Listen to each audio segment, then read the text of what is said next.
Abra sua Bíblia comigo no livro de Atos dos Apóstolos. Atos, capítulo de número 9.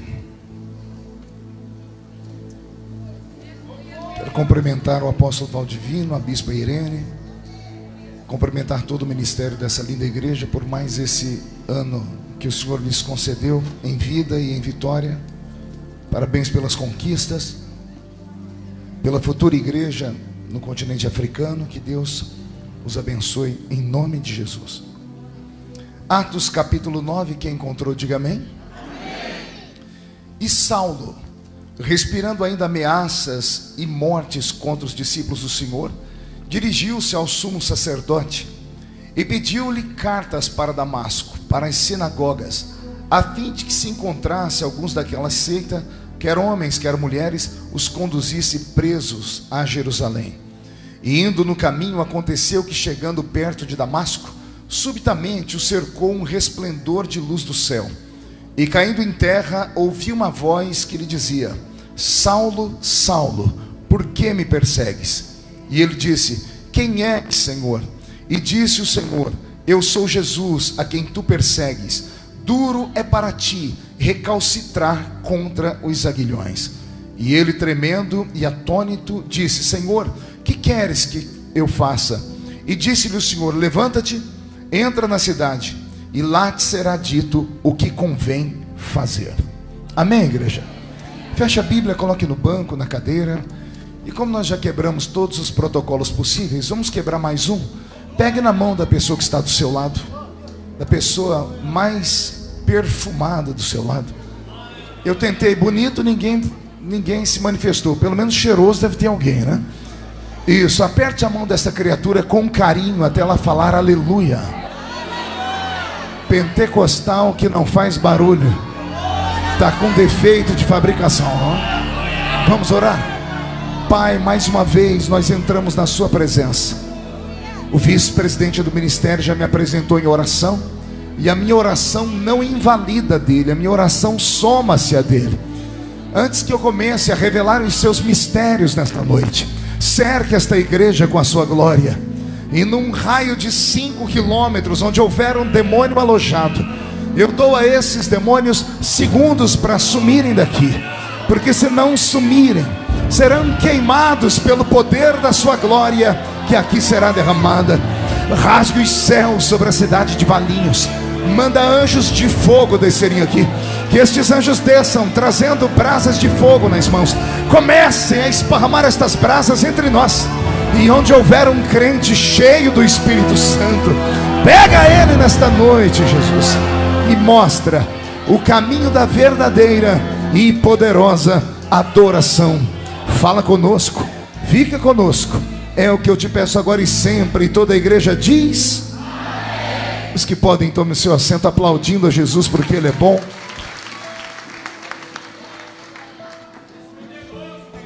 Porque Ele é maravilhoso. Graças a Deus. Jesus está aqui, viu, irmãos? O irmão que me buscou ali no aeroporto, acho que ele notou o meu cansaço e teve até piedade de mim. Aí ele ligou o rádio. Eu estava ouvindo a programação aqui da igreja. A bispa tem uma voz bonita, né? Voz de locutora. Voz de locutora de FM, né? Só que o barulho que eu mais gostei, bispa, era no fundo, que eu escutava alguém dizendo aleluia, glórias a Deus. Se eu não me engano, eu ouvi alguém falando em línguas também. Tem algum pentecostal aqui nessa noite? Que maravilha. Eu li com vocês um texto muito conhecido de todas as pessoas que servem a Deus, principalmente os novos crentes, porque o novo crente tem a paixão de conhecer a Bíblia, e logo que ele se converte, ao pegar uma Bíblia na mão, recebe a instrução, e ele começa a ler o livro, ou melhor, começa a ler o Novo Testamento. E depois que ele passa pelos 4 evangelhos, lá está ele, dando de cara com o livro de Atos dos Apóstolos. E o livro de Atos dos Apóstolos é esse livro carregado de revelação profunda, onde o escritor, que é Lucas, o biógrafo do apóstolo São Paulo, vai narrar para nós com precisão de detalhes como foi que a igreja nasceu, igreja da qual nós fazemos parte. Uma igreja que nasce ali em Pentecoste, em Atos capítulo 2, começa a estender as suas tendas, e de repente Jesus começa a usar, quer seja pastor, diácono, até diácono faz milagre no Novo Testamento. Nós vamos ver Filipe entrando ali em Samaria e operando com sinais, prodígios e maravilhas, e a obra do Senhor vai crescendo. E de repente chegamos no capítulo 9 do livro de Atos dos Apóstolos, e temos aqui uma mini biografia da história daquele que eu chamo de 13º apóstolo. E este é o tema da pregação desta noite, o 13º apóstolo. Já que estamos com 13 anos de aniversário da igreja, eu sei que houve um tempo no Brasil que o número 13 era horrível, viu, pastor? A gente só lembrava do PT, sangue de Jesus tem poder, né? Mas aí veio a libertação, né? E para quem acha que o número 13 é número de azar, não conhece a Bíblia, porque Jesus caminhou na terra com 12, Jesus mais 12, 13. O diabo treme quando vê esse número 13, viu?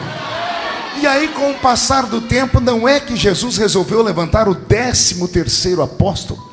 O nome dele, a princípio, era Saulo de Tarso. Na verdade, o nome original dele, na Bíblia, escrita na Septuaginta, era Saul. Saul de Tarshite. E aí o nome dele é portuguesado para Saulo. Mas em Israel não existe nome Saulo, é Saul, como foi aquele grande primeiro rei de Israel. Então, Saul de Tarshite é o protagonista da história desta noite que eu quero contar para vocês.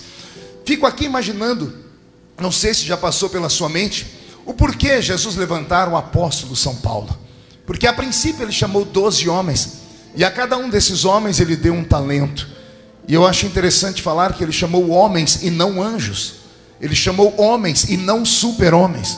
Ele chamou seres humanos carregados de defeitos, como todos nós somos. O número 12, além de ser um número profético, é também um número bem cabalístico. Estava estudando um pouco de psicologia uns anos atrás e descobri que o grande psicanalista austríaco Freud, ele conseguiu separar a raça humana em 12 tipos de pessoas. E em 12 tipos de pessoas ele mapeou as personalidades que há entre os seres humanos. Talvez seja por isso que Jesus tenha escolhido 12. Em cada um daqueles homens havia uma personalidade, havia uma identidade própria. Ou seja, quando você olha para a vida dos 12, estuda a vida dos 12 a fundo, você chega à mesma conclusão que eu cheguei. Pergunte qual? Não importa como você é, nem como nasceu, nem o seu temperamento. Não importa se você é fleumático, não importa se você é sanguíneo, não importa se você é colérico, não importa se você é depressivo, não importa se você é expansivo ou tímido. Cruzou o caminho do meigo nazareno e deu espaço, ele pega você e te usa nessa terra. Ou você acha mesmo que ele não sabia que lá no futuro Judas ia fazer o que fez? Ou você acha que ele não conhecia a personalidade de Pedro, o homem que falava mais do que o homem da cobra? Ou você acha que ele não conhecia um Mateus que era mais equilibrado, porque havia estudado na Universidade de Jerusalém e havia se formado em economia, por isso foi absorvido por Roma e se transformou num grande cobrador de impostos? Ou você acha que ele não conhecia João com o seu temperamento? E eu amo sempre falar sobre isso, porque as pessoas acham que a gente nasce daquele jeito e morre daquele jeito. Quem conhece o apóstolo São João, quantas vezes em escolas bíblicas eu ouvi os pastores falar: sejamos como João, não como Pedro, porque João era tranquilo. Olha como ele escreve: filhinhos, não pequeis, mas se pecardes, tendes um advogado para com o Pai, Jesus Cristo justo. É muito lindo ler João escrever isso, só que o João que escreve isso tem 90 anos. Se você pegar a história do João quando ele era só um adolescente, você vai ver Jesus mandar ele pregar num lugar, e quando ele voltou, eu não sei o que aconteceu lá, eu acho que não deram oferta para ele, porque evangelista só fica bravo quando não dão oferta para ele. Voltou ele e o irmão dele, sentaram perto de Jesus, e Jesus perguntou: como é que foi lá o trabalho? Disseram: Senhor, foi muito ruim, ninguém quis receber a gente. E Jesus, eu imagino Jesus, nem sempre dá certo. E eles então indo no ouvido de Jesus, falando: Jesus, a gente pode fazer um pedido? É muito simples. Falou: pode, qual é o pedido? A gente pode orar para cair fogo e destruir aquela cidade? Só porque não quiseram ouvi-los. Mas olha como o tempo vai mudando as pessoas. João que não teve paciência porque uma cidade não quis ouvi-lo, mais tarde, lá quando já é velhinho, diz assim: gente, a vida não é como a gente pensa. Então, filhinhos, não pequeis, mas se pecardes, tendes um advogado para com o Pai, Jesus Cristo justo. Eu amo ler a biografia dos discípulos por causa disso, porque eu consigo me ver em um deles. É claro que se eu perguntasse para esta linda igreja qual dos 12 você queria ser, eu duvido que alguém ia levantar a mão e dizer assim: eu queria ser Judas, porque Judas deu errado. Mas e se tivesse dado certo? Teríamos um monte de irmãos chamados Judas hoje. É que Judas deu errado. E o que é que Jesus está falando com isso? Eu trago para perto de mim até aqueles que vão dar errado, mas mesmo me traindo. Olha o que Jesus faz com Judas. No último dia que Jesus viu Judas, Judas deu um beijo em Jesus. E Jesus poderia ter chamado ele de todos os nomes possíveis, inclusive amaldiçoado ele. Jesus segurou Judas e disse: amigo, o que tem que fazer, faz rápido. Quando Jesus chama ele de amigo, Jesus não está sendo irônico, porque Jesus não tinha tempo para brincar com pessoas ou com sentimentos.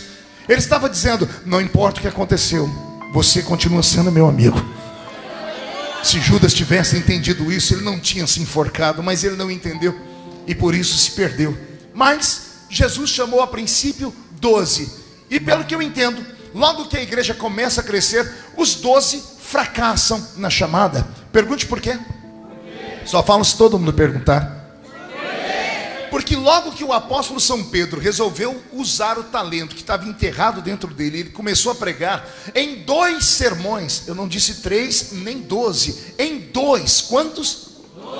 Ele fundou uma igreja com 8.000 membros. Vou falar de novo. 2 mensagens. Na primeira, 3.000 almas. Na segunda, 5.000 almas. E 8.000 almas formam a igreja de Jerusalém. E não foi gente que veio hoje e foi embora e não voltou nunca mais. Pessoas que ficaram tão fiéis que um dia o apóstolo Pedro, pastor presidente da igreja de Jerusalém, disse assim: irmãos, eu quero que vocês vendam tudo que vocês têm e coloquem aqui no altar do Senhor, porque Jesus está voltando aí. As pessoas venderam casas, sítios, fazendas, chácaras. Temos a história horrível de Ananias e Safira, que venderam por um preço. E todo mundo joga pau e pedras em Ananias e Safira, né?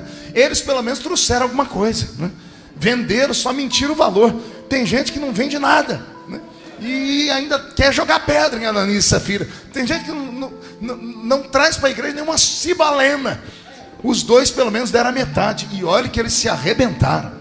Mas é nesse início de igreja, quando a igreja cresce e fica muito fortificada, que os apóstolos perdem a visão. Eles perdem o quê?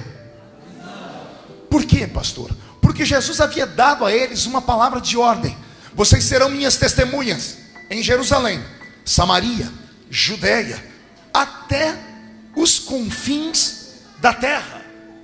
E quando eles começaram a pregar em Jerusalém, Samaria e Judeia, a igreja ficou tão grande que eles acharam que o mundo era só aquilo.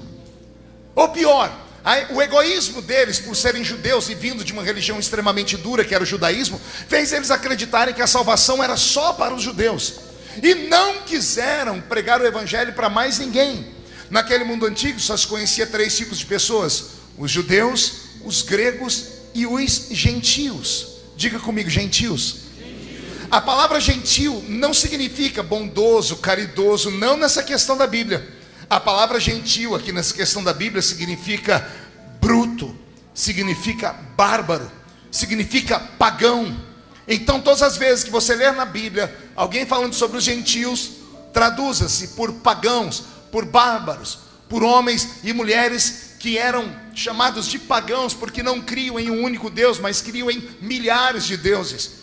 E era esses gentios que ficavam nos confins da terra. E como eles ficavam nos confins da terra, o Senhor queria salvá-los. E os 12 apóstolos, tirando Judas que se mata, os 11 que fica, e o que assume o lugar de Judas, que se performam-se a igreja em 12 de novo. Esses 12 homens se esqueceram das ordens de Cristo e simplesmente acharam que pregar para os judeus estava muito bom. Aí então, meu Deus, sopra um vento de perseguição. Um vento do que, igreja? E esse vento de perseguição não vem com tropas infindáveis de legiões romanas, com a sua guarda pretoriana, que era a mais temida do mundo, não. Pelo que eu leio na Bíblia Sagrada, esses que começam a perseguir a igreja são liderados por um nanico, um homem de 1,5 metro de altura, um homem que tinha uma cabeça gigante. Há quem diga que ele era caolho e manco de uma perna. Esse é o modelo fotográfico que Jesus vai usar daqui a pouco. O nome dele é Saul de Tarshite. Esse Saul de Tarshite não era um fanático religioso, pastor Roberto. Tem pessoas que pensam, porque leem lá quando ele diz: eu fui o pior de todos os fariseus, acham que ele era um fanático religioso. E não era nada disso. Ele era um homem extremamente preparado. Saul de Tarshite, ou Saul de Tarso, nasceu de uma família judaica, de uma família aristocrática. Ou seja, ele tinha sangue azul nas suas veias. O que é ter sangue azul nas veias, pastor? É vir da nobreza. Ele não veio aqui da plebe, ele não veio aqui das favelas, das comunidades. Ele veio do alto dos arranha-céus do seu tempo. Quando a Bíblia Sagrada diz, e ele mesmo falando, que ele falava mais línguas do que todos os outros, as pessoas pensam que ele era tão espiritual que ele tinha o dom de variedade de línguas espirituais. Não é isso que ele está dizendo. Ele está dizendo: eu sou poliglota. Era um homem preparado. Quando ele diz que era doutor da lei, muitos crentes pensam que ele era um sacerdote. E ele não podia ser sacerdote, porque ele não era da tribo de Levi, ele era da menor tribo de Israel, que era a tribo de Benjamim. Então, quando a Bíblia diz que ele era doutor da lei, entenda isso ao pé da letra. Ele era doutor em leis. Ele era um advogado. Aprendeu aos pés do doutor Gamaliel, mestre da grande faculdade hebraica que havia em Jerusalém. Então esse moço que agora vai vir perseguir a igreja era extremamente abalizado, preparado intelectualmente, financeiramente e melhor, ele tinha uma dupla cidadania. Só tinha dupla cidadania quem fazia parte e frequentava as cortes. Ele então é judeu e também tem a cidadania romana. E é esse rapaz que vai começar a perseguir a igreja. E como ele é um nanico de 1,5 metro de altura, ele consegue cartas. No texto que eu li, a Bíblia diz que ele conseguiu cartas com as autoridades romanas e também cartas com os líderes do judaísmo daquele tempo, para perseguir a igreja que nascia. A igreja que nascia não se chamava igreja cristã, se chamava O Caminho. Qual era o nome da igreja? Possivelmente porque alguém repetiu por muito tempo a frase que Jesus disse: eu sou o caminho, a verdade e a vida. Transformaram este nome caminho em pejorativo e não chamavam a gente de igreja, chamavam a gente de seita. Era uma seita que nascia. E como esse Saul de Tarshite, esse Saul de Tarso, era um religioso extremo, era um rapaz que foi um fariseu, era um rapaz criado nas leis, e ele tinha alguns problemas internos, acredito que por causa da aparência. E por causa da aparência ele acabou criando muitos problemas para si. Ele era calvo por natureza. E o sonho de todo nazireu era fazer o voto do nazireado. O sonho de todo fariseu era fazer o voto do nazireado. Ou seja, não passar a navalha no cabelo. Você já deve ter visto algum judeu ortodoxo que usa aquelas roupas pretas. Observe do lado da cabeça dele que ele tem uma trança. Essa trança era a marca do nazireado. Lá no livro de Levítico está escrito: se você não nasceu nazireu, faça o voto e se transforme em um nazireu. O que era um nazireu? Escolhido no ventre da mãe. Originais, verdadeiros, só temos 3 na Bíblia: Sansão, João Batista e Jesus Cristo, nosso Salvador. O restante dos nazireus que existem na Bíblia foram homens que fizeram o voto. E Saul de Tarshite, Saul de Tarso, por ser um grande fariseu, o sonho dele era fazer o voto no nazireado, mas nem cabelo ele tinha para deixar o cabelo crescer. Como ele era muito pequeno e tinha defeitos físicos, acabou não contraindo casamento. Por isso que Paulo não casa. Aí mais tarde ele quer ensinar a gente que casou. Ele diz: vós maridos, entendei vossas mulheres. É fácil falar, ele nunca teve uma. O dia que chegar no céu, eu vou ter uma conversa bem séria com ele.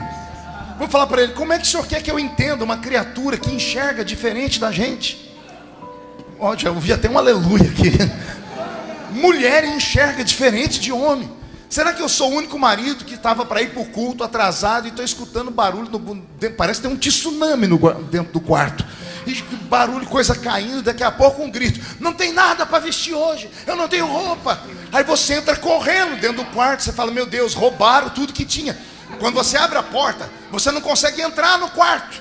Tem roupa jogada no chão, roupa jogada em cima daquela máquina, aquela esteira de fazer ginástica. Tem roupa jogada em cima da penteadeira. Parece que passou um furacão, mas a criatura não enxerga nada.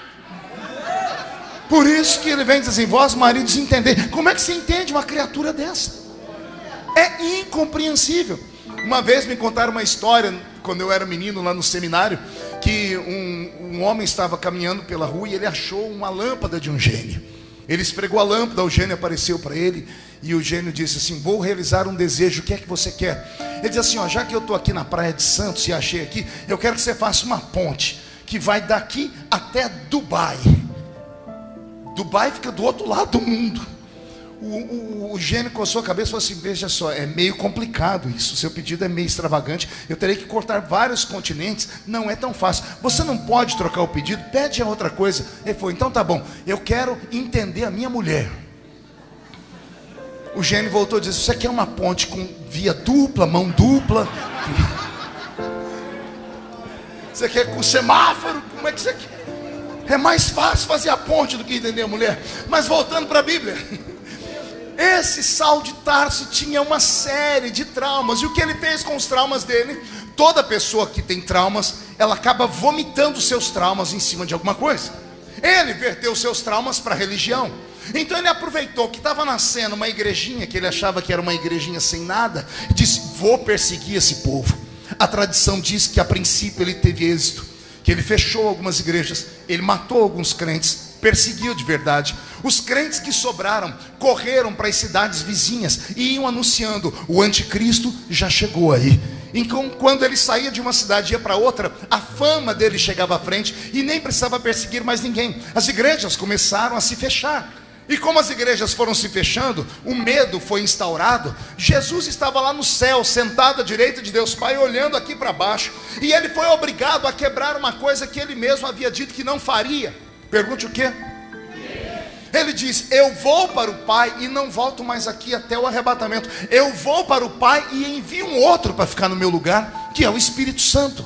Quem conhece a teologia bíblica sabe que todas as vezes que uma personagem da Trindade apareceu à terra, somente ela ficou aqui. Velho Testamento, de Gênesis até Malaquias, quem cuidou da terra? Deus Pai. Deus Pai volta ao céu, vem Deus Filho. Inauguramos o Novo Testamento. Deus Filho vai ao céu, vem Deus o Espírito Santo. Cada um dos membros da Trindade tem uma ocupação aqui na terra. Aí Jesus está sentado à direita do Pai lá no céu, o Espírito Santo está aqui na terra, e Jesus só está olhando as igrejas fechando. Fecha uma igreja ali, fecha outra igreja ali, fecha outra igreja ali. E esse Saulo de Tarso, 1,5 metro de altura, andando com 4 ou 5 soldadinhos de chumbo, metendo medo em todo mundo. Um dia ele está no meio do caminho de Damasco, e os soldados que estavam com ele estavam dizendo: você é o cara, você sozinho está acabando com essa igreja. Você vai ver quando nós chegar lá em Jerusalém. Disseram que lá tem 8.000 crentes, eles vão fugir também. Quando ele estava achando que era alguém, Jesus lá no céu fala: Pai, o senhor me dá licença? Por que, meu filho? É que é o seguinte, está vendo aquele nanico lá? Ele está destruindo a minha igreja. E não tem um macho para defender a minha igreja. Não tem um macho para parar na frente daqueles soldadinhos de chumbo e botar eles no lugar deles. A igreja, pai, não é só a igreja, é a minha noiva. Quem toca na minha noiva não é meu amigo. Pai, quem está na terra é o Espírito Santo, mas ele não é um espírito de guerra. Ele não é um espírito de morte. Então, pai, eu vou pedir licença. Já que não tem macho para defender a minha igreja, eu não vou mandar Miguel nem Gabriel, vou eu mesmo lá. E aí acontece o que está escrito em Atos capítulo 9. Paulo está andando no meio do caminho de Damasco e explode uma glória diante dele. Essa luz é tão forte que derrete os olhos dele. As escamas que criam nos olhos é porque a retina dele derreteu. A glória foi tão intensa que ele ficou cego. Interessante é que os soldados que estavam com ele deram no pé.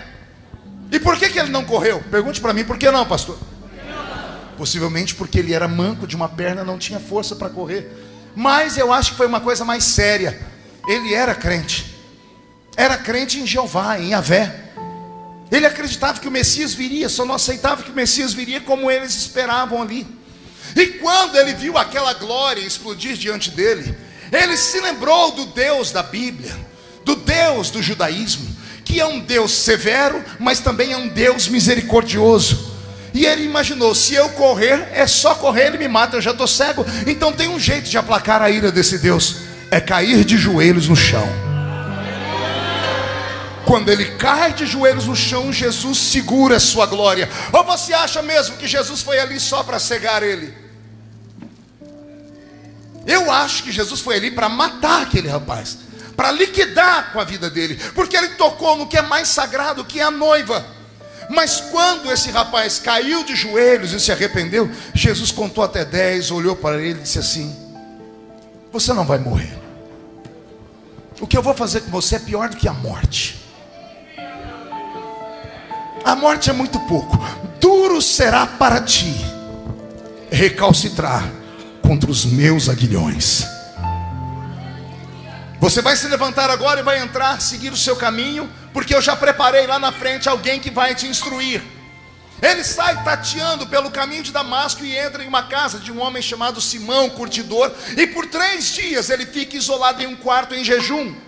Enquanto ele está jejuando aqui, o Deus que é dono da igreja, vou repetir, o dono da igreja olha na terra e vai procurar alguém para ir lá falar com Paulo. E aí vem as perguntas que não saem da minha cabeça. Por que Jesus não mandou o presidente da igreja de Jerusalém, Pedro?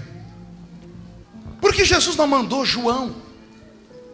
Por que ele não mandou um dos apóstolos?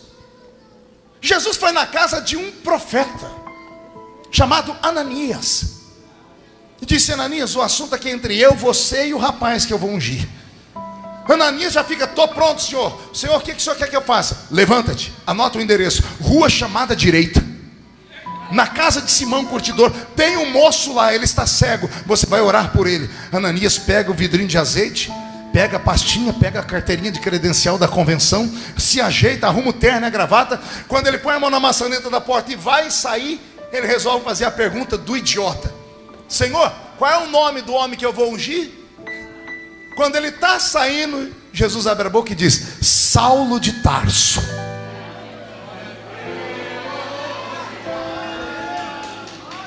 Ananias deve ter olhado para fora, ver se ninguém escutou aquela heresia, fechou a porta, deu meia volta, colocou a credencial de cá, um vidro de azeite lá, e a partir do Senhor, vamos conversar. O que foi, Ananias? Esse aí não é aquele? É aquele. É o assassino? O assassino. O perseguidor? O perseguidor. O anticristo? O anticristo. Senhor, ele não presta. Aí Jesus olha para ele e diz assim: Ananias, eu podia deixar passar, mas não vou não, e quero que alguém escreva isso ainda. Esse moço pode não prestar para vocês, porque você, ser humano, só enxerga um palmo na frente do nariz. Mas como eu enxergo o futuro, para vocês ele não vale nada, mas para mim ele é um vaso escolhido. É um vaso escolhido. Escute agora. A igreja já estava formada, já havia convenção, já havia tudo. E Pedro era o presidente. Se Jesus vai falar com Pedro, ia dar um problema. Paulo nunca tinha sido consagrado na vida. Ia ter que ter alguém para dar testemunho por ele. Senhor, ele já passou pelo batismo. Senhor, como é que é a história dele? Ele já é batizado com o Espírito Santo. Senhor, ele tem ficha corrida na polícia. Não, ele tem que ficar sentado aqui pelo menos uns 10, 20 anos, para depois a gente reconhecer. Já havia crises na igreja, já havia a parte humana, a área burocrática. Então Jesus, sabendo que isso ia acontecer, evita. Então ele vai na casa de um profeta, e até o profeta já estava contaminado. O problema de você ficar filiado a uma coisa muito enrijecida, a uma religião cheia de religiosidade, é que você acaba pegando o ranço dela. O ranço que faz você vir para a igreja, ao invés de adorar Jesus, olhar as pessoas que estão do seu lado, para ver como é que é a roupa da pessoa, para ver como é que é o cabelo da pessoa, para ver como é que é a Bíblia da pessoa, para ver se ela está de tênis, se ela está de sapato, para ver se ela dá a paz do Senhor, a paz de Deus, a paz de Cristo, Shalom. A religiosidade nos destrói. E é por isso que às vezes Deus, ao invés de falar conosco, vai no meio da rua e pega alguém lá e traz para cá e transforma em uma grande obra. Alguém acredita nessas loucuras aí? Pois bem, esse Saulo está lá na casa de Ananias. O Senhor fala com ele: o seu nome a partir de agora não vai ser mais Saulo. Interessante, sabe o que significa a palavra Saulo, igreja? Em grego, Saulo significa grande. Aí Jesus troca o nome dele para Paulo, que significa pequeno. Oh glória. Isso aqui também é um outro ensinamento, viu? Eu não sei o senhor, eu sou pastor presidente também. Quando vem algum irmão de outra igreja, de outro ministério, que é obreiro, diz assim: ó, eu fui obreiro 65 milhões de anos lá, eu ajudei Noé a pregar os pregos na arca, e eu estou vindo para cá porque Deus me revelou. Me dá até calafrio. Porque a pessoa já vem pronta, ela já vem grande. E a pessoa que vem grande não cabe nada mais dentro dela. Eu prefiro pegar uma pessoa lá na rua, um drogado, uma pessoa que ninguém dá nada por ele, alguém que acabou de sair da prisão e vir na igreja, porque a pessoa vem pequena, vem vazia. Aí Jesus vai enchendo ela, e daqui a pouco ela é uma grande pessoa. O Senhor fez isso com esse Saulo. Você chegou grande na minha presença e eu te abati. Então agora você vai ser o pequeno. Aceita? Aceite, Senhor, de bom grado. Ananias foi lá e ungiu Paulo. E não é que o Paulo enxergou. O Paulo, além de enxergar, disse assim: gente, eu preciso contar para todo mundo o que aconteceu comigo. Não é que Paulo foi no meio da rua, ali naquele lugarzinho, e começou a pregar para todo mundo. Uma multidão veio ouvi-lo. A notícia chegou em Jerusalém. E quando chegou em Jerusalém, o pastor Pedro, sentado lá no seu escritório, disse: pastor Pedro, tem um homem pregando lá perto da casa de Simão, um curtidor, no caminho de Damasco. Sério? Mas pregando o quê? Falando de Jesus, falando coisas tremendas. Pedro juntou uma caravana de obreiros e foi lá. Não atrapalhou, rapaz. Ficaram de longe olhando esse Paulo pregar. Quando esse Paulo terminou de pregar, Pedro chamou João num canto e disse: nós estamos fritos. Por quê? Porque tudo que nós temos, esse rapaz tem. Só que vocês perceberam que ele tem coisas que nós não temos? Ai, Jesus. Posso falar? Pedro e João dizendo assim: ó, tudo que nós temos, que é a unção e a graça, ele tem. Mas ele tem uma coisa que nós não temos: conhecimento. Porque é um homem letrado. É um homem com anel de formatura no dedo. É um homem que é poliglota. É um homem que pode falar desde o gari até um imperador, como Paulo fez. Porque era extremamente abalizado e preparado. O clero da igreja de Jerusalém chega num canto e diz assim: o que a gente faz com ele? Depois de meia hora de conversa, acharam o caminho. Chamaram ele de Simão: Paulo, nós somos os apóstolos que fundamos esse ministério, esse cristianismo, e a sua vinda é uma bênção. Jesus te converteu, é lindo. Só que a sua presença na igreja hoje é um perigo. Por quê? Porque você veio com cartas para perseguir. Como você não volta e a história já chegou lá, as pessoas agora vão vir não vão vir com 4 soldados, vão vir com legiões de soldados. Vão querer destruir a igreja. E o que vocês querem que eu faça? E como todo bom novo convertido obedece o pastor Pedro disse: o senhor vai voltar para sua casa e se esconder. E fica lá até a poeira abaixar. Diga comigo: até a poeira abaixar. Ou seja, até o escândalo sumir. Aí a pergunta que eu faço a vocês é: quanto tempo leva para um escândalo sumir? Quanto tempo leva para alguém esquecer uma tragédia? Quanto tempo leva para você perdoar alguém que lhe ofendeu? Quanto tempo? Ele, novo convertido, voltou para a cidade dele, que era Tarsis ou Tarshite. Ao chegar na cidade dele, ele foi para dentro da casa dele. Só que a família dele era aristocrática. Era família de gente sábia, inteligente e rica. E quando ele começou a anunciar o evangelho, como tudo que havia acontecido com ele, chamaram ele de louco, desequilibrado, e mandaram ele para fora de casa. Como mandaram ele para fora de casa, ele tentou evangelizar a cidade de Tarshite. E ao invés das pessoas aceitarem Jesus, ignoraram ele, porque profeta de casa não tem honra. Ninguém quis dar mais uma causa para o advogado advogar. Ninguém queria contratá-lo para ele traduzir idiomas nas escolas. É aí que ele é obrigado a aprender uma nova profissão. E ele vai aprender a costurar tendas. Vai aprender a pegar numa agulha. Imagine um doutor da lei com anel de formatura no dedo, filho de família rica, com pedigree, ter que ir no meio da rua falar: gente, eu estou costurando tenda para não passar fome. Onde é que você acha que ele arrumou aquele versículo que mexe com a gente até hoje? Nada me separa do amor de Cristo. Nem a altura, nem a profundidade. Eu sei padecer necessidade e também sei ter em abundância. Como é que você acha que ele escreveu isso? Foi por causa dessa situação que ele passou. E ali ele fica, esperando a poeira abaixar. Esperando o quê? Ele não recebe nenhuma visita. ninguém vai servir a ele a comunhão. E ele aguarda por 14 anos. Quantos anos? Pastor, de onde o senhor tirou isso? Carta aos Gálatas, capítulo 2. Você vai ver ele comentando. Há 14 anos atrás, fui abandonado pelo ministério. Fui jogado dentro de um canto, ignorado por tudo e por todos. Ele ficou lá dentro daquela cidadezinha, numa rua de comércio, costurando tendas, aguardando. 14 anos de silêncio, 14 anos sem amigos, 14 anos sem ser evangelizado, 14 anos sem ter alguém para instruí-lo.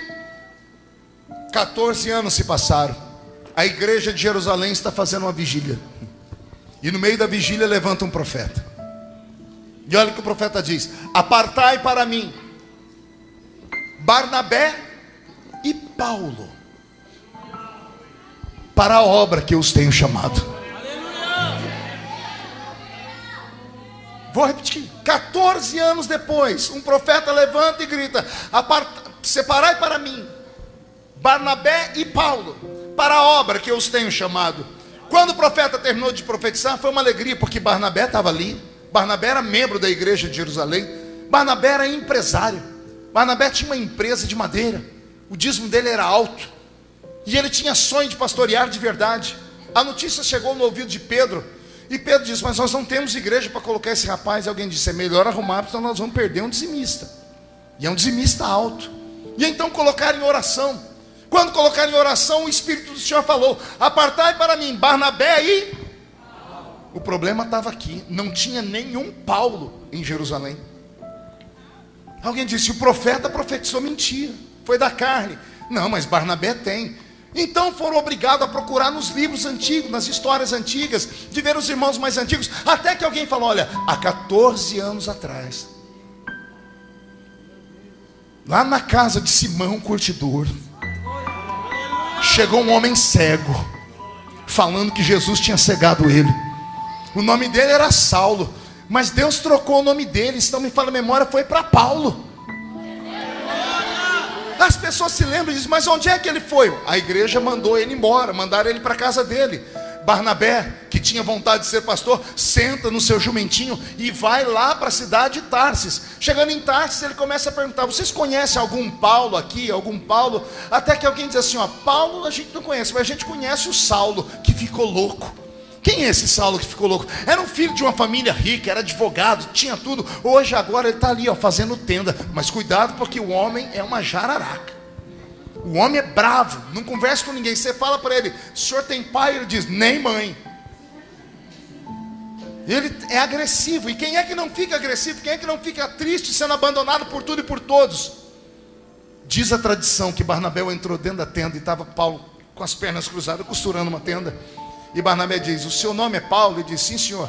O senhor precisa? Eu estou aqui. E ele interrompeu Barnabé dizendo assim: olha, deixa a tenda aí, custa tanto, daqui tantos dias o senhor pode vir buscar. Ele: não, eu não vim aqui atrás de tenda, não. Eu vim aqui te dizer que estou aqui amando do Espírito Santo.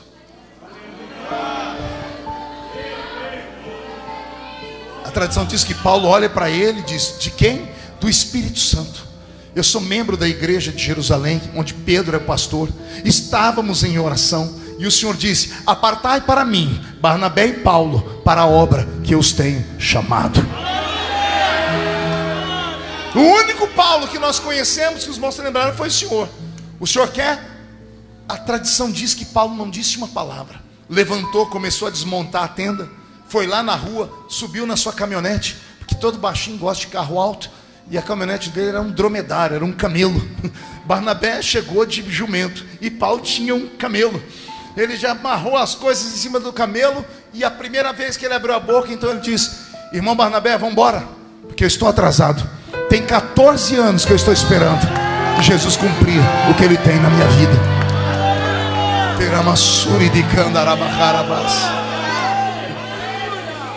Barnabé e Saulo vão para uma cidade chamada Antioquia. Qual o nome, igreja? Antioquia. Pergunta para o seu irmão: conhece Antioquia? Diga: vem comigo que você vai conhecer agora.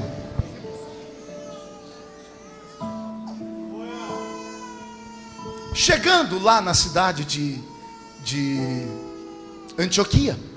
Barnabé e Saulo chegam em uma igreja que já existia, mas era uma igreja abandonada, porque os crentes da igreja de Antioquia, eles eram extremamente pobres, e mais do que pobres, a cor da pele deles era acirrada, era acima do caucasiano, já iam quase para o Egito, então eles eram quase negros, e por isso sofriam preconceito. É para esta igreja que Barnabé e Saulo são enviados. Por que Barnabé vai para esta igreja? Porque ele é rico, a igreja não tem que pagar o salário dele, ele só tinha sonho de ser pastor, então ele vai, só que ele tem um problema, ele quer ser pastor, mas não sabe pregar, mas ele conhece toda a liturgia do culto da igreja de Jerusalém, e como ele é o líder, Barnabé então marca o culto, e ele se apresenta para aqueles gatos pingados de crentes que tinham ali, dizendo assim: eu fui enviado aqui pelo ministério de Jerusalém, eu sou o pastor Barnabé, aqui comigo está Paulo de Tarso, e ele vai me ajudar aqui, vamos começar o culto. Ele sabia tudo sobre culto, os hinos que cantavam, como é que se fazia uma leitura inicial de algum texto do Velho Testamento, como se acontecia numa sinagoga,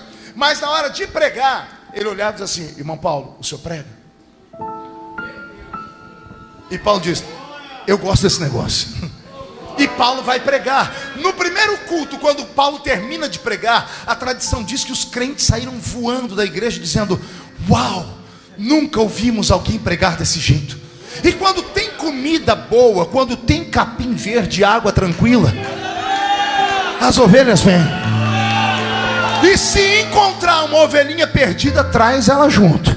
Diz assim: se lá não tem capim, na minha igreja tem. Segundo culto, a igreja entupiu de gente, e Paulo pregando com a palavra da sabedoria, e Barnabé anotando tudo aqui. Bom, os hinos está certo, ele está falando aí de Jesus, está certo. Mas quando Paulo começou a pregar algumas coisas, Barnabé falou: irmão Paulo, o senhor desculpa, mas eu não estou entendendo o que o senhor está pregando. Isso não tem em Jerusalém. Aí o irmão Paulo olhava para trás e dizia assim: não tem em Jerusalém, mas tem aqui em Antioquia. Isso se chama palavra do conhecimento. Eu recebi do Senhor. E Barnabé anota: Pedro nunca pregou sobre a palavra do conhecimento, mas Paulo pregava. Depois que as pessoas se apaixonam, a igreja enche de gente. E um dia Paulo está lá pregando, e ele fala: vamos invocar aqui o batismo com o Espírito Santo. E Jesus danou a batizar com o Espírito Santo na igreja. E Barnabé está anotando: batismo com o Espírito Santo tem em Jerusalém. Então nós voltamos para o culto normal. No outro dia, os crentes estão falando em línguas daqui e dali. Paulo levanta e diz: irmão, você que falou em línguas, fique em pé. A pessoa fica em pé: pois não, o senhor sabe o que o senhor acabou de falar? E ele diz: não, eu não sei, porque eu estou falando uma língua que eu nunca aprendi. E Paulo abre um sorriso assim: pois eu sei o que o senhor acabou de falar. Barnabé puxa a roupa de Paulo: irmão Paulo, desculpa, lá em Jerusalém tem até falar em línguas, mas o senhor vai interpretar as línguas, é isso? Sim, mas não tem em Jerusalém, mas aqui em Antioquia tem. Por que tem aqui? Porque eu recebi do Senhor o dom de interpretar línguas. Paulo está pregando num outro culto, e os crentes estão falando em línguas, tem um outro lá falando em línguas, e todo mundo achando que é o Espírito Santo, e Paulo repreende uma pessoa. Ele fala: cala-te. Barnabé fala: irmão Paulo, o senhor primeiro manda Jesus batizar, depois o senhor manda ele calar. Não, aquilo não é Jesus não. Como assim? Mas eu estou ouvindo em línguas. Não é Jesus, aquilo ali é espírito de enganação. E Barnabé diz: mas isso não tem em Jerusalém. E Paulo diz: mas tem em Antioquia. Eu recebi do Senhor. Isso se chama discernimento de espíritos. Barnabé fazendo o relatório já está apavorado. Cada culto era um susto. No outro culto Paulo diz: hoje eu vou orar pelos enfermos. E Paulo dando a orar pelos enfermos, e Jesus cura um monte de gente. Barnabé diz: bom, voltamos para o normal, porque Paulo está orando com imposição de mão. Até aí está bem, porque lá em Jerusalém tem isso. Jesus disse: porão a mão sobre os enfermos e os curarão. Só que os que foram curados foram embora, e no outro culto trouxeram todos os doentes da cidade. Quando Paulo e Barnabé viram a igreja cheia de doentes, Paulo disse: eu vou orar pelos enfermos, só que eu não vou dar conta, porque é muita gente, só tem eu e você. Barnabé: não, esse ministério é seu, eu só fico anotando, eu só sou escriba. E Paulo diz: então eu não dou conta. Então olha o que Paulo faz, não se escandalize. Paulo tira um lenço, não sei se do bolso, passa no rosto, chama um diácono, vem diácono, rápido, pega esse lenço aqui e coloca em cima dos doentes. Eu vou pôr na mão, você vai pôr no... Vai, coloca o lenço. E Paulo vai botando a mão e o rapaz vai botando o lenço. Rápido, diácono, rápido. E onde ele vai colocando, as pessoas começam a levantar e começam a receber a cura, e começam a receber o milagre. E Jesus começa a operar com sinais e maravilhas.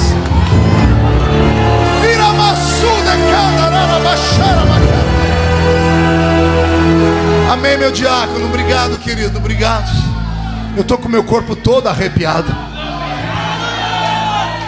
Barnabé vem de Jerusalém, e em Jerusalém não usa lenço, em Jerusalém não usa água, em Jerusalém não usa rosa, em Jerusalém não usa pano, não pede para trazer camisa, não pede para trazer nada. Barnabé diz: irmão Paulo, isso não tem em Jerusalém. E Paulo diz: mas aqui em Antioquia tem. E isso tem nome. O que? Eu recebi do Senhor. O nome é dons de curar os enfermos. Eu vou repetir para que ninguém aqui diga que não ouviu. Na galeria dos dons espirituais, na carta de Paulo aos Coríntios, capítulo 11 e 12, não fala de dom de curar. É a única parte onde aparece dons no plural. Dons de curar os enfermos. Se são dons, não se cura enfermo de um jeito só. Não se cura o enfermo só colocando a mão, como está lá no capítulo 16 de Marcos. Os dons de curar são inúmeros. Eu preguei uma vez num país da África e me levaram para ver um pregador de cura. Eu era apaixonado por isso. Cheguei no pregador de cura, está ele chamando os enfermos para frente. Ele colocava a mão, não acontecia nada. Aí ele encostava o pé. Eu vi paralítico andar. E eu perguntei para ele: o que é isso? Ele disse: eu recebi do Senhor. Esse meu pé quase foi arrancado com uma lepra, e um anjo veio e derramou sobre a minha perna uma cura. E quantas pessoas que vinham para ver e tocavam no meu pé eram curadas. O que é que você vai falar? Eu fico escandalizado com esses crentes que acham que conhecem mais Bíblia do que a gente, porque passaram anos em um banco de faculdade de teologia. Eu também passei. Eu tenho pelo menos 6 formaturas em teologia, e amo debater com esses geladões, com esses que só tem letra. Eles esquecem que a letra sozinha mata, mas o Espírito vivifica. É claro que existe um ritmo, mas e se Deus quiser fazer? Quem somos nós para falar o que é de Deus e o que não é de Deus? Um dia eu fui participar de um debate. Pode sentar, senhores. Eu fui participar de um debate, pastor Valdivino, apóstolo Valdivino, e estava lá as pessoas, o debate era sobre o cair no Espírito. Cair no Espírito. Houve um tempo que os pastores oravam e as pessoas caíam no chão. Quem lembra disso? São movimentos, são tempos, são sinais que Deus manda sobre a terra. Eu participei de uma época que as pessoas recebiam dentes de ouro na igreja. Quem recebeu já aqui, ou quem já viu isso acontecer na sua igreja? Vinham pastores e oravam, as pessoas recebiam dentes de ouro. E alguém vai dizer que não é de Deus? Pastor, mas acabou. Eram sinais para aquele tempo. E aí o debate era: cair no Espírito é de Deus ou não? Aí levantou um teólogo lá e disse assim: bom, depende como cair. Se a pessoa cai para frente, é de Deus. E ele pegou os versículos da Bíblia: o profeta recebeu a visitação do anjo e caiu sobre o seu rosto. Então, se cair para frente é de Deus.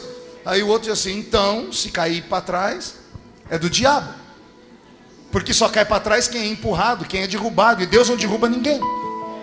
Aí eu sou da roça, ali da Vila Tatu, levantei: posso fazer uma pergunta ao senhor assim? E se a pessoa cair de lado? E se a pessoa só sentar? E se a pessoa plantar bananeira? Eu tenho um vídeo pregando nos Estados Unidos, um rapaz passou o culto inteiro de bananeira. Tiveram que botar um pano em cima das pernas dele. Vai falar o quê? Quem é o homem para dizer eu sei tudo sobre Deus? É por isso que os sinais sumiram da nossa igreja. É por isso que a igreja da qual eu faço parte, a Assembleia de Deus, que é uma igreja que nasceu debaixo de Pentecostes, sinais e maravilhas, não acontece mais sinais. Não acontece porque os que vieram depois de Daniel Berg e Gunnar Wingre quiseram criar uma teologia. Eles não leram os livros de Daniel Berg e Gunnar Wingre. Quiseram que eles lessem um livro Diário de um Pioneiro, de Daniel Berg. Daniel Berg diz assim: eu estava num culto em Belém e o Senhor me mostrou um homem na igreja, e o Senhor disse: aponte a mão para ele. Ele diz: e quando eu estendi a mão, o homem flutuou no ar. Alguém entendeu o que eu falei, irmão? O homem não ficou em pé. Ele diz: o homem flutuou no ar. Não conta para ninguém. Passou os anos, a CPAD, Casa Publicadora das Assembleias de Deus, criou um crivo de ética, de homilética e dessas coisas de ver o que é e o que não é doutrina, o que é o que não é de Deus. Aí eles mudaram a letra, trocaram. No livro novo não aparece mais flutuou, aparece assim: e eu estendi a mão para o homem, e o homem foi erguido bem alto do chão. Qual a diferença? É que a palavra flutuar é mística. O Harry Potter põe as bruxas deles flutuando. Eles esquecem que o meu Jesus flutuou lá no Monte Tabor, quando ele recebeu Moisés e Elias. Pois bem, as pessoas acham que Deus trabalha com formas. E Deus não trabalha com formas. Gente, eu preguei no mundo inteiro, 80 e poucos países do mundo. No Brasil, mais de 4.000 cidades. Todos os lugares que eu fui no mundo, crente, quando faz comida para pastor, no final, a sobremesa é pudim. Pode ser a comida que for, a sobremesa é pudim. O tal do crente gosta de pudim. E eu comi pudim de tudo quanto é jeito, de tudo quanto é sabor, e de tudo quanto é tamanho. Mas todos os pudins tinham o mesmo modelo. Qual é o modelo de um pudim? Redondo e tem um buraco no meio. Pode ser no Japão, pode ser na África, pode ser no Oriente Médio. Pudim é tudo igual, redondo com um buraco no meio. Por quê? Porque a forma do pudim é essa. Deus não trabalha com formas. Deus trabalha com formas. Deus não trabalha com forma. Se Deus trabalhasse com forma, todos nós éramos iguais aqui. A beleza da igreja está exatamente na diferença dos talentos. A beleza de uma mão está na diferença do tamanho dos dedos. Imagine se todos os dedos fossem iguais, nós iríamos parecer ETs, extraterrestre. A beleza está exatamente no tamanho. A beleza do corpo de Cristo está nisso. Um ensina, o outro prega, o outro é mestre, um ora, um ganha alma, o outro pega azeite e derrama na cabeça das pessoas, o outro pega o pano e joga na cabeça das pessoas. Não me importa. O que me importa é que se não tem em Jerusalém, em Antioquia tem. Em Antioquia tem. Eu vou começar a apertar. No culto seguinte, Barnabé está desesperado. Fala: irmão Paulo, não me mata mais do coração não. Eu vou ter que mandar um relatório para Jerusalém. Eu vou ser excluído do ministério. Os doentes de todas as cidades vieram. E apareceram uns doentes que ninguém nunca teve coragem de orar por eles. Pergunte por quê? Pessoas que nasceram com anomalias físicas. Pessoas que nasceram sem braço, sem perna. Não é que nasceram cegos, nasceram sem olhos. E quando Paulo vê essas pessoas, ele vai para cima delas. E quando ele coloca a mão no toquinho do braço e começa a orar, vai desdobrando o membro, que vai crescendo. E as pessoas enxergam um braço crescer, uma perna nascer onde não nascia. Barnabé se escandaliza para o irmão Paulo: o que é isso? E Paulo diz assim: eu recebi do Senhor. Isso é um dom e tem nome, não é curar enfermos. Esse é o dom de operação de maravilhas. Vou repetir: operação de maravilhas. E o ministério de Paulo explode, cresce, ao ponto de Barnabé ter que voltar para Jerusalém. Barnabé volta para Jerusalém para uma reunião. Enquanto ele está em reunião com os obreiros lá, Paulo começa a subir para a Grécia e vai pregar em Corinto. Aí Paulo funda a igreja de Corinto. Pense numa igreja que é o meu sonho de ser pastor um dia. Pergunte por quê? Pense numa igreja onde todos os crentes eram canela de fogo. Imagine você chegar numa igreja, lá na porta, antes de entrar, um diácono te dá uma senha. Te dá uma? Pergunte para quê? Para você saber que hora que você podia profetizar. Não, pastor, é uma igreja equilibrada. Não. É o contrário. Paulo estava pregando, um levantava em profecia aqui. Ele estava ouvindo a profecia aqui, já levantava outra ali. Ele está ouvindo os dois, levanta um terceiro lá. Aí Paulo é obrigado a falar: calma. Todos podem profetizar, mas cada um a seu tempo. E se alguém falar em línguas, se tiver alguém que interprete, vamos ouvir a interpretação. Era uma igreja onde os crentes transpiravam azeite. Não dá para entender assim, só ouvir. Eu tenho que transformar a igreja num teatro. Imagine agora que você não está mais aqui em Valinhos, você está em Corinto. Você entrou na igreja e está com a senha na mão. Amém? Amém. Cuidado, pergunte por quê. Olhe de canto de olho para o irmão da esquerda. É de canto de olho, não é para virar o pescoço não. Senão ele vê. Eis aí um profeta. Olhe para o da direita. Esse aí, olhe para o da direita agora. Esse aí interpreta línguas. Olha o que está atrás. Esse cura os enfermos. Olha o que está na frente. Esse discerne os espíritos. Olha os que estão aqui. Esses têm o dom de operação de maravilhas. Pense numa igreja que era o céu na terra, ou era a terra no céu. Esta é a igreja que Paulo planta. E por onde ele passa, a glória de Deus vai ficando. Até que um dia Paulo recebe uma carta de quem? Barnabé. Barnabé diz: irmão Paulo, o senhor pode vir aqui em Jerusalém me ajudar? E lá vai Paulo para Jerusalém. Chega em Jerusalém. Oh meu Deus. Paulo não vai sozinho, ele leva os crentes que ele já tinha ganhado na Grécia, os gentios. E aí chega aqueles crentes tudo esquisito. Homem de short, mulher de brinco, homem com barba comprida. Porque Paulo vai pregar lá para os gentios, para os pagãos, e ganha eles. Jesus batiza eles com o Espírito Santo. E Paulo diz: gente, vamos comigo lá conhecer a igreja sede. E entra aquele mundaréu de gente que não parecia em nada com os judeus. Quando entra, o povo já diz: eita, hoje é dia de salvação, Jesus vai salvar muita gente aqui. E aí vai Pedro pregar. Quando Pedro começa a pregar, os crentes de Pedro eram acostumados com palavras simples e já entram no mistério na hora. Os crentes de Paulo estão só observando, mas daqui a pouco o Espírito pega eles também. Eles levantam falando em línguas e profetizando. Aí os crentes da igreja de Jerusalém falam assim: meu Deus, isso é demônio. Como pode o Espírito Santo operar naquilo? Como pode o Espírito Santo operar naquela? Eu era menino pregando numa cruzada em Ribeirão Preto. Eu tinha 15 anos, era desse tamanhozinho. A gente pregava nos coretos. Tinha um coreto, colocava uma caixinha de som, e bem na esquina tinha um prostíbulo. E quando eu terminei de pregar e fiz o apelo, veio uma mulher do prostíbulo aos gritos, que ela caiu na frente do altar. Quando ela dobrou o joelho, ela quase ficou nua, dava para ver as suas vergonhas. Essa mulher chorou tanto, ela arrancou os brincos da orelha, em respeito à igreja daquela época. Ela pegou um maço de cigarro e botou em cima do coreto, e gritava e dizia: Deus me perdoa, Deus me perdoa. Eu estendi minha mãozinha sobre ela, era menino, e comecei a orar. Jesus batizou ela com o Espírito Santo. Escute, ninguém veio acompanhar ela. Eu orei, Jesus batizou ela com o Espírito Santo. Quando ela começou a falar em língua, saiu duas irmãs do círculo de oração, coque na cabeça, e vieram, mas que vieram marchando. Botaram a mão na cabeça da mulher e falaram: sai, Satanás. E eu aqui no púlpito falei: o que vocês estão fazendo? Estamos expulsando um demônio. Você é muito novo, não sabe disso. Eu falei: novo? Por que vocês estão expulsando o demônio?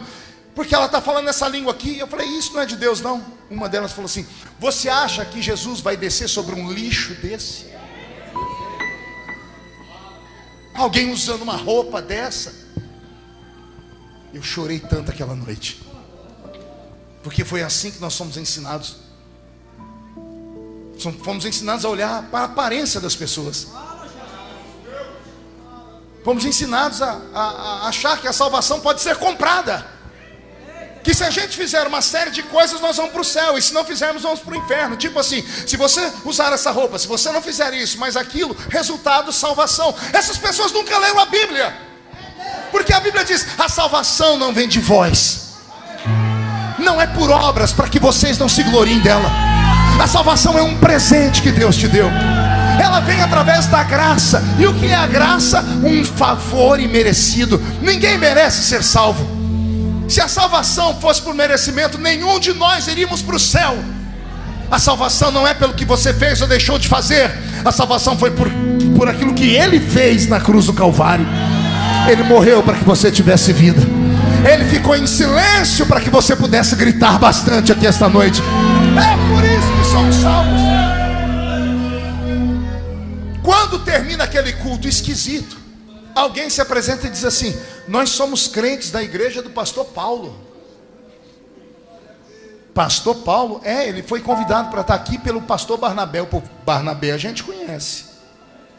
Barnabé se apresentou lá e disse assim: pastor Pedro está esperando Paulo lá dentro do gabinete. Ah, Jesus, quer entrar comigo nesse gabinete? Você vai se escandalizar. Está lá sentado o pastor Pedro, entra Barnabé e Paulo. E Pedro, quando olha para Paulo, a primeira coisa que ele pergunta é: quem te consagrou a apóstolo? Quem te consagrou? É a pergunta que até hoje fazem as grandes igrejas, que olham para igrejas pequenas como a sua e a minha e tripudiam em cima de nós. Nos chamam de lixo, curva de rio, movimento, igrejola, porque para eles só presta a deles, como se tudo nascesse grande. A deles um dia foi igual a nossa. Mas as pessoas não têm respeito. Aí olham para essas pessoas e começam a perguntar: quem te consagrou apóstolo, Valdivino?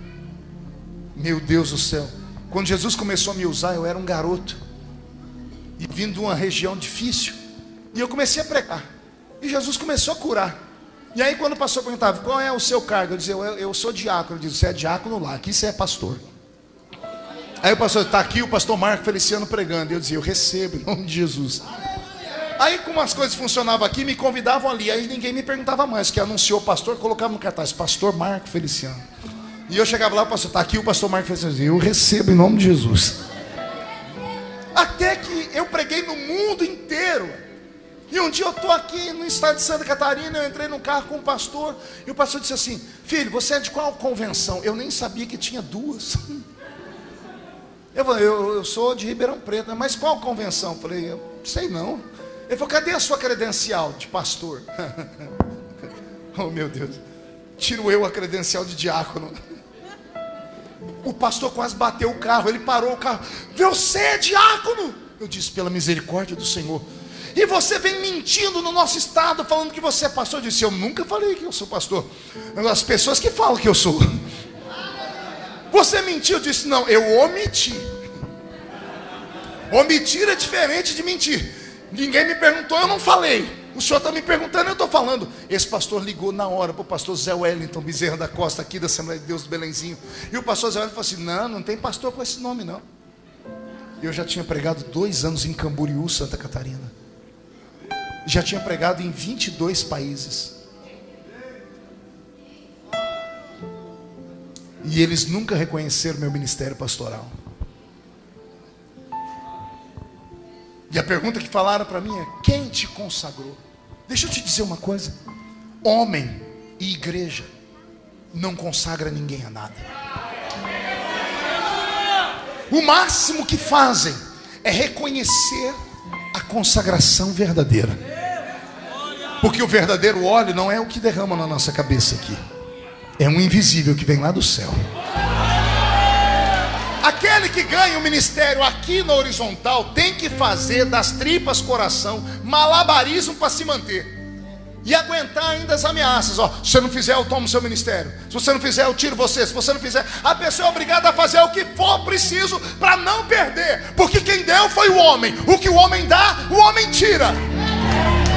Agora tá para nascer um macho que tire aquilo que Deus dá.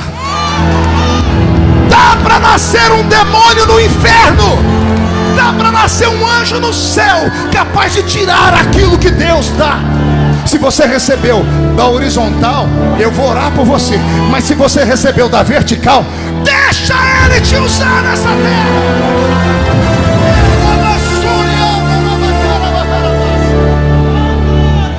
Já estou terminando. O 13º apóstolo está agora diante de Pedro. Encontro de titãs. Pedro e Paulo, 2 gigantes do evangelho, 2 apaixonados por Jesus, 2 homens com visão de igreja, mas cada um com uma chamada diferente. Depois que Pedro pergunta: quem te consagrou? Paulo é obrigado a dizer: há 14 anos atrás. E ele solta: eu conheço um homem que, se no corpo não sei, se fora do corpo também não sei, foi ao 3º céu. E chegando lá, ouviu, não viu. E chegando lá, ouviu coisas inefáveis, que não é lícito falar nem para o senhor Pedro. Há 14 anos atrás, Jesus me colocou na sua mão e na mão de João. Vocês tinham que ter me discipulado, vocês tinham que ter me ensinado, vocês tinham que ter cuidado de mim, e vocês não fizeram. Como vocês me abandonaram, o dono da igreja veio e foi meu professor. Por isso, tudo que eu faço e tudo que Paulo escreve, ele diz: porque o que eu recebi do Senhor. Ele faz questão de dizer isso só para dizer: não foi Pedro, não foi João, não foi Tiago, eu recebi do Senhor Jesus, e tudo que Ele me deu, eu ensino para vocês. E o 13º apóstolo se transforma no maior de todos. É ele quem escreve a metade do Novo Testamento. A igreja como nós conhecemos hoje só é como é por causa dele. É ele que tira o ranço do judaísmo do nosso meio e purifica a nossa igreja e transforma em cristianismo. É a partir dele que nós recebemos o nome de cristãos, de cristianismo. É a partir dele que nós nascemos como igreja. Ou seja, o número 13 é um número de muita sorte. Nesses 13 anos de ministério, pastor Valdivino, imagina, apóstolo, quantas noites de lágrimas, quanta pancada, quanta saraivada de perseguições. Mas olha vocês aqui, os cães ladram e a carruagem passa. Os que perseguem talvez estão até 7 palmos debaixo da terra, e a igreja do Senhor Jesus está aqui. O que Deus fez com o apóstolo Paulo, a profecia desta noite para esta igreja é essa: o Senhor fará com esse ministério. Haverá um destaque. Haverá um destaque nesse ministério, que fará caravanas virem de longe, para parar não apenas aqui, mas na porta de todas as congregações. Virão sedentos, virão dizendo: o que tem aqui, porque lá em Jerusalém não tem. E aí, Valdivino, você vai dizer: mas aqui em Antioquia tem. O que eu recebi do Senhor é o que eu reparto com vocês. Que esse ministério profético, que esta unção de revelação e cura se esparrame do altar entre a membresia da igreja. Que os meninos e meninas desta igreja sejam transformados em oráculos divinos. Que as mulheres de oração desta igreja sejam profetisas nesse tempo. Que os casais desta igreja sejam profetas para esta geração. Eu profetizo que quando aqueles que estão aqui dentro e absorverem esta profecia saírem por aquela porta, não ficará na sua frente nenhum demônio. Zé Pilintra, Zé Pilantra, Chucaveira, Tranca-Rua, Preto Velho vão sair da frente. E os que não saírem da frente, ficarem na sua frente, serão atropelados. Deus os transformará em tapete, porque um tempo de avivamento desce sobre esta igreja. E quem crê nisso recebe, recebe, recebe, recebe, recebe, recebe agora.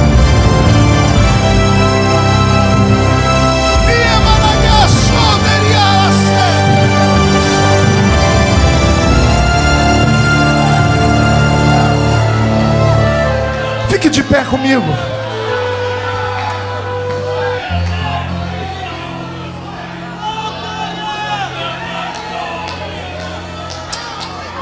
As crianças mais fortes geralmente não são aquelas que nascem de parto normal, nem as que nascem de cesariana. Geralmente as crianças mais fortes são aquelas que nascem de fórceps.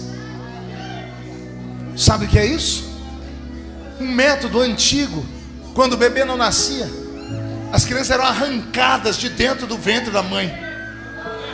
Elas vinham respirando, buscando oxigênio, que eram prontas para morrer. As que sobreviviam viravam gigantes. Existem ministérios, Valdivino, como o seu e o meu, que não nasceram de parto normal. Não temos padrinhos, não temos madrinhas. Nasceram de fórceps. E foi preciso muita força, muita luta, muita renúncia. Foi preciso engolir sapo, caranguejo. Foi preciso engolir escorpião. Foi preciso usar a marcha ré do carro mais do que usar as marchas para ir para frente, para sobreviver aos trancos e os barrancos. Porque homens não nos enxergam como homens, nos enxergam como problema. As pessoas olham para nós, nos enxergam como se fôssemos concorrentes, e não há concorrência no reino. O que Deus deu para você, ninguém toma. O que Deus deu para mim, ninguém toma.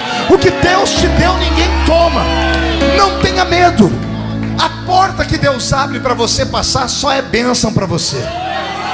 Qualquer outra pessoa que tentar passar pela porta morre.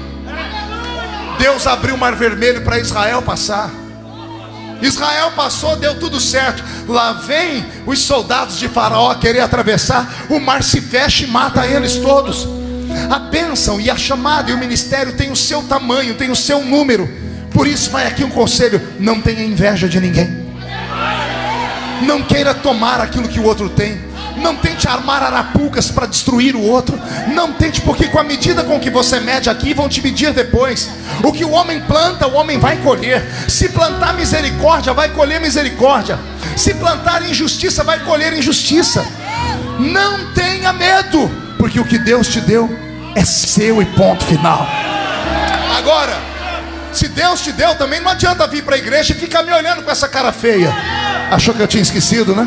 Ficar me olhando com essa cara feia, parecendo que foi batizado num pote de vinagre. Passar o culto inteiro olhando para o pregador com esse olho seco, parecendo olho de sapo que morreu no dia de enchente. Vir para uma igreja pentecostal e ficar com essa boca travada, essa boca de aço, essa língua de ferro, esse queixo de concreto. Se Deus te deu, luta por aquilo que Deus te deu. Se você tem uma vocação, não deixa ninguém se intrometer na sua chamada. E se alguém falar para você não vai, aí você vai levantar e dizer: eu vou. Vai andando. Quando não der para ir andando, vai agachado. Quando não der para ir agachado, vai se arrastando. Quando não der para ir se arrastando, vai rolando. E quando não ter força para rolar, rola de um jeito que você fica de barriga para baixo e costa para cima. Porque aí Jesus vai fazer uma cirurgia nas suas costas, par de asas. Aí você não vai mais correr nem andar, aí você vai voar. E você vai voar tão alto que todas as pessoas que te julgaram para te enxergar depois dessa noite vão ter que comprar um par de binóculos, porque você vai estar voando acima das nuvens. Alguém acredita nessas loucuras aqui? Então reage, pelo amor de Deus.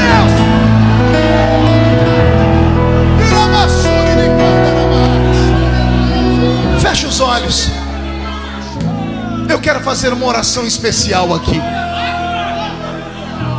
Eu quero aqui na minha frente só homens e mulheres que sentem uma chamada muito forte.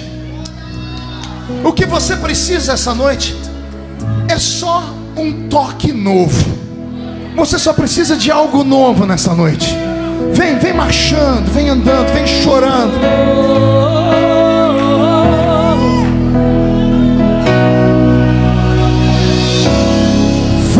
Visitar hoje aqui. Vem. Eu quero conhecer mais de ti. Espírito vem, Espírito vem, Espírito Santo.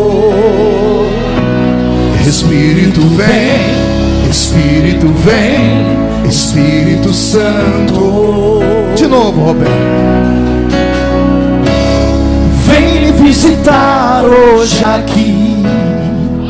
Aleluia. Então sai da terra. Eu quero conhecer mais de ti. Espírito vem, Espírito vem, Espírito Santo. Espírito vem, Espírito vem, Espírito Santo. Eu quero viver algo novo.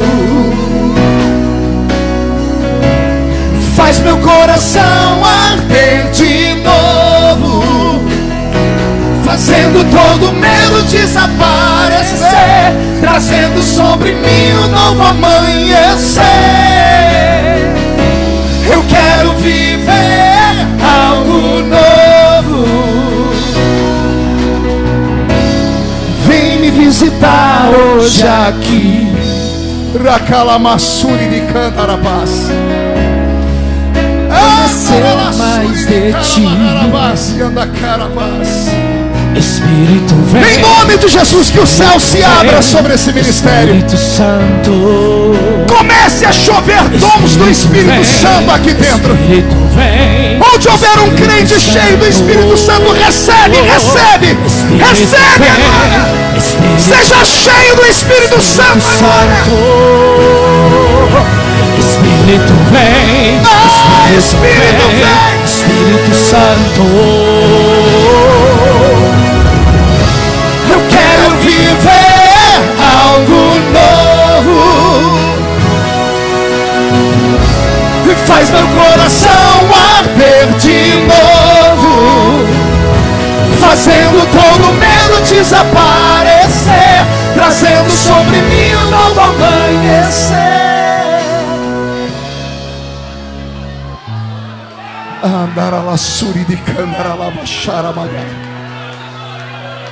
Santo Espírito desce como fogo, Santo Espírito desce como fogo, incendeia, incendeia.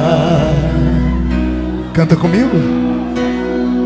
Santo Espírito desce como fogo. Então recebe. Santo Espírito desce então como recebe. fogo, incendeia, incendeia. Santo Espírito desce como fogo, Santo Espírito desce como fogo, incendeia, incendeia. Santo Espírito desce como fogo, Santo Espírito desce como fogo, incendeia, incendeia.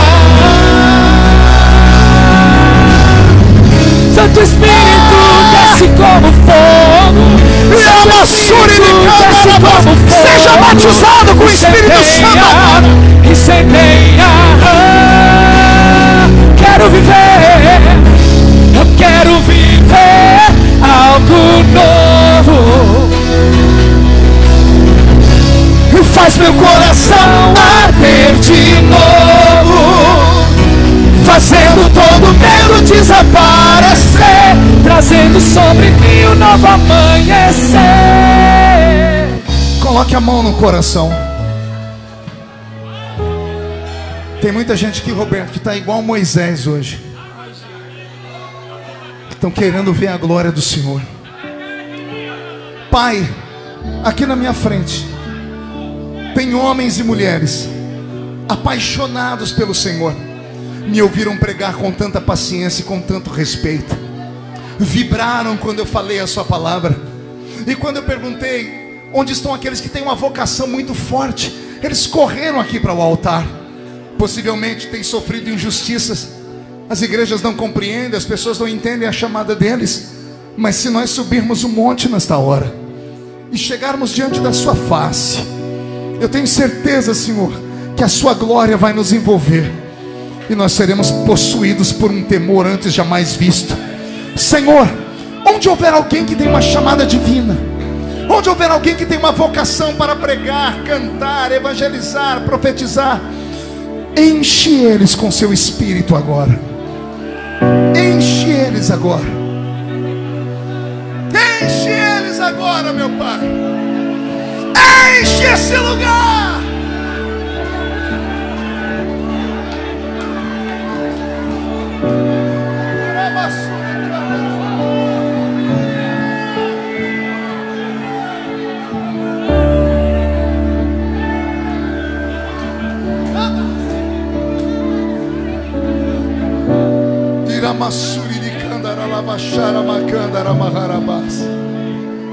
Que a sua glória, Senhor, nos guie depois desta noite. Levante a mão direita para o céu comigo, toda a igreja, e diga comigo: em nome de Jesus, bem alto, em nome de Jesus, todos os demônios que tentaram parar o ministério que Jesus me confiou, que tentaram roubar a unção que está sobre a minha vida, eu ordeno, venha para a palma da minha mão agora. Feche a sua mão. Eu vou contar até 3, você vai jogar no chão e vai pisar em cima. E aí você vai encontrar pelo menos 3 pessoas e vai dizer para eles: o que Deus te deu, não tem homem que tire. 1, você nunca mais será o mesmo. 1,5, sua família sentirá orgulho de você de novo. 2, quem viver verá para ver o que Deus fará na sua vida depois desta noite. 2,5, os 13 anos desta igreja marcam um divisor de águas. E essa cidade, a cidade de Valinhos, será chamada de capital do avivamento do estado de São Paulo. 3, jogue no chão, pise em cima.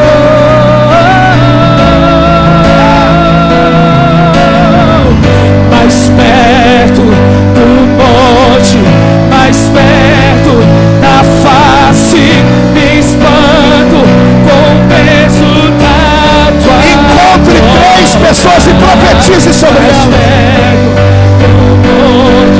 Mais perto da morte, Medo quer me parar, então me tira o medo que me faz dizer: Moisés, suba ao meu lugar. me faz entender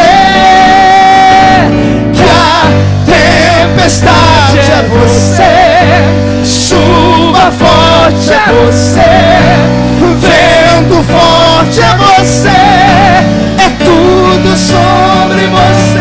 a porta aberta é você, mas a fechada é você, é tudo sobre você.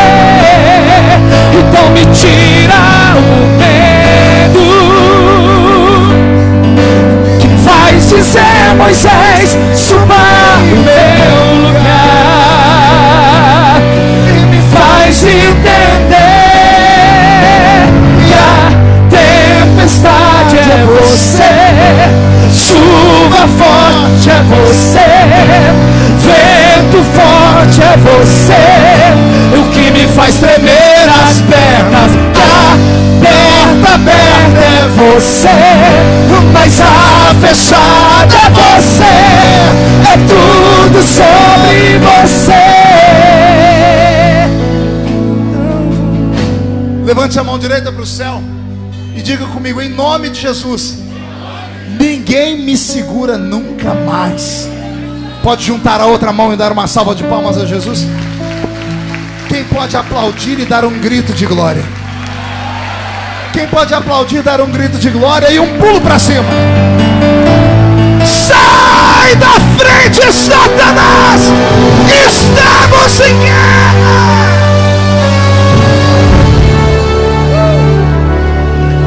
Amém. Murcha a barriga e estufe o peito. Olhe nos olhos de quem está do seu lado. Se não tiver vermelho, enfia o dedo no olho dessa criatura aí. Diga para ele: você entendeu? Há uma chamada na sua vida. Volte para o seu lugar aplaudindo a Jesus. Deus é bom, Deus é maravilhoso, Deus é grande. Tome o seu assento. Pode falar em línguas, pode profetizar. O céu está baixinho aqui hoje. Que Deus te dê um ministério forte. Que Deus te levante como um gigante nesta terra. Que o seu ministério impacte a sua geração. E que até os que estão longe ouçam o que Deus fez através da sua vida. Valeu a pena, igreja?